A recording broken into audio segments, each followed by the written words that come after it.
Bonjour, je m'appelle Maroun Et moi, c'est Maximilien.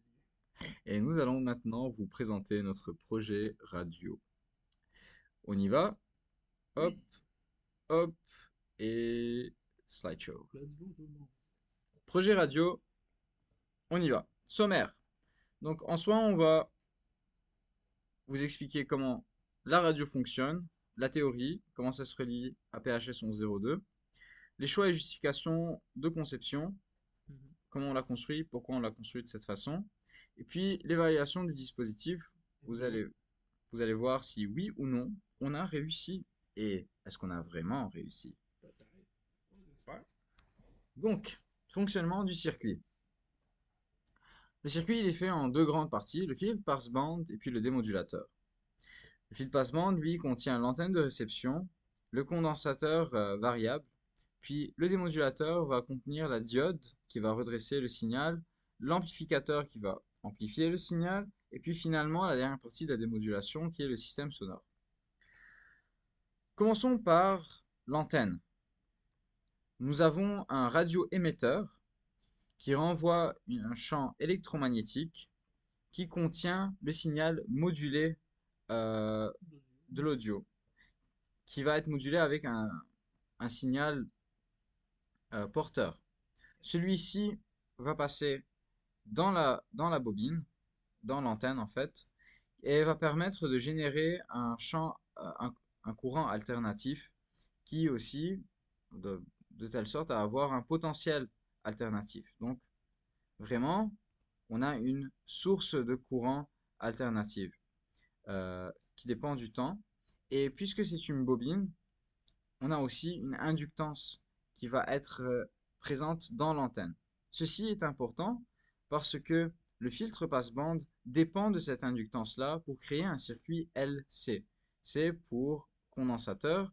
La capacité et le condensateur nous permettent d'être en résonance avec une certaine fréquence. Cette fréquence-là, lorsque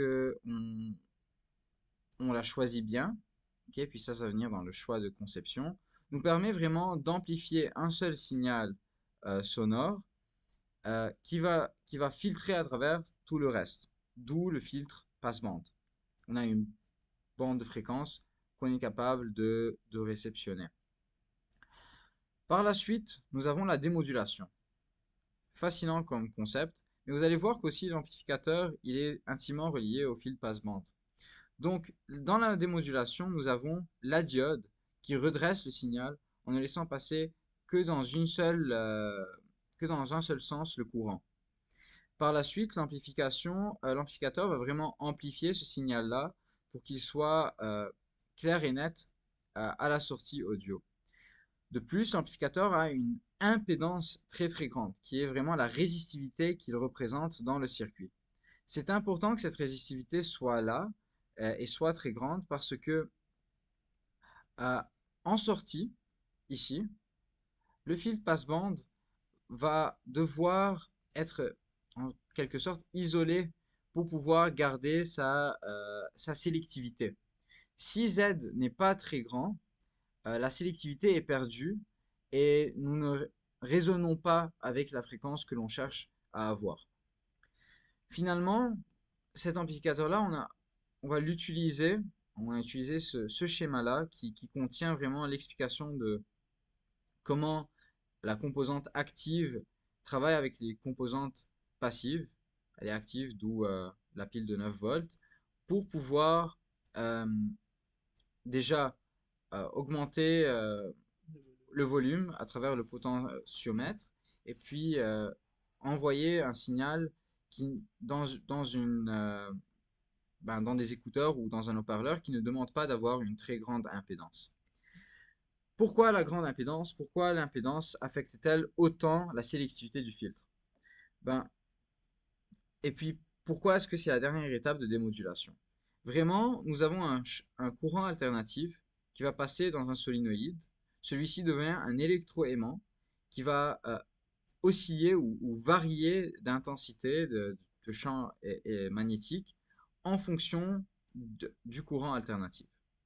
Or, il est à l'intérieur, il est mis à l'intérieur d'un aimant permanent ce qui va créer une, une force de Lorentz, une force magnétique qui alterne.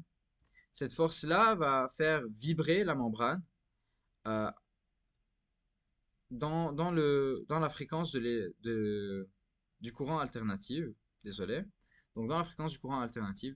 Mais la membrane elle-même n'est pas capable de vibrer, donc mécaniquement, n'est pas capable de vibrer à la vitesse du signal porteur. Trop vite. Ceci veut dire que, ceci veut dire que en fait, tout ce que l'on reçoit, c'est le signal audio qui a une fréquence beaucoup plus basse. Et donc, on a fini la démodulation. Voici la méthode qu'on a utilisée pour vraiment créer la partie du circuit la plus compliquée. On a suivi une à une toutes les parties. Et puis maintenant, mon coéquipier va vous montrer comment il a construit l'antenne et le condensateur variable, puis comment aussi il a calculé les bonnes valeurs. Donc, moi j'ai pas d'image, mais j'ai mes jouets. Fait que c'est correct. Donc, ça, c'est les deux grosses parties du circuit. Ce qu'il fallait construire nous-mêmes, le condensateur variable ainsi que l'antenne. Et pour comment on est arrivé à ça, dans le fond, nous, notre but, c'est de capter des fréquences de radio AM. Donc, déjà, ici, on voulait une plage de fréquences d'à peu près 600 kHz jusqu'à 1500 kHz. Donc, pour ça, on sait qu'on doit avoir une capacité, si je regarde mon chiffre ici, une capacité maximale de 1000 picofarads. Et dans le fond, ce qui revient à se demander comment est-ce qu'on a un condensateur variable avec une plage qui est disponible dans la longueur qu'on a, qui peut être dans laquelle on peut sélectionner une fréquence assez facilement, puis pas avoir à, mettons qu'on a toutes les fréquences juste au bout du condensateur, puis qu'on les passe, on les saute très rapidement. Donc, ça revient à ajuster un peu la fonction, l'équation avec l'inductance selon le nombre de tours de l'antenne et la capacité du condensateur pour avoir une inductance d'à peu près 100 micro-henry. Puis ensuite, on peut ajuster en fonction la capacité et le nombre de tours pour avoir deux composantes ici qui sont complémentaires ensemble, qui marchent mieux. C'est ça. Merci. Et non, Maintenant, on va vous montrer notre dispositif. Bonjour l'équipe, je m'appelle Maroun Risk, je suis avec mon coéquipier Maximilien ouais. et on a fait une radio. Je on a pensais une qu'on onde- parlait pas. Ouais, c'est vrai. Écoute, fais juste faire. On va juste couper ça après. Non. Making of. On se scelle un DVD après. Hein.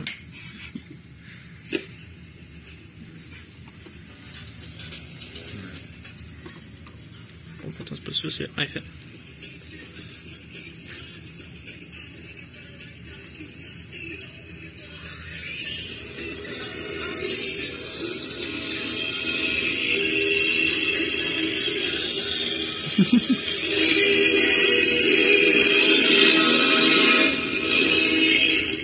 Yes.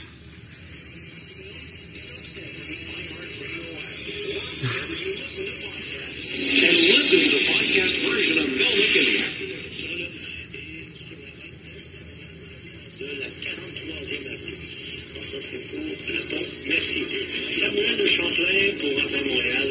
The details that you were planning on listening to tomorrow night's French French debate with our political leaders. Mm-hmm.